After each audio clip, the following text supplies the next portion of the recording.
جنگ میان اسکندر مقدونی و داریوش سوم. سه تا جنگ اتفاق میفته. جنگ اول گرانیکوس، جنگی که تو شمال ترکیه اتفاق افتاد.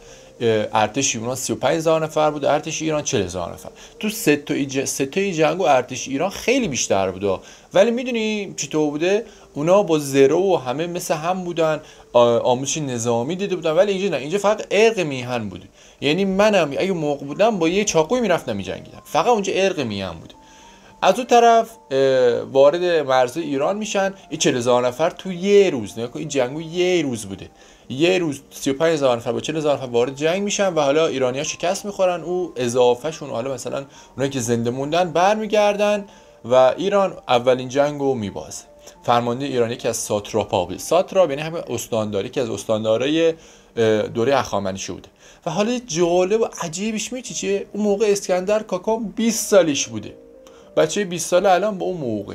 عجیب. یه دکمه لاک بری کاکات بزن.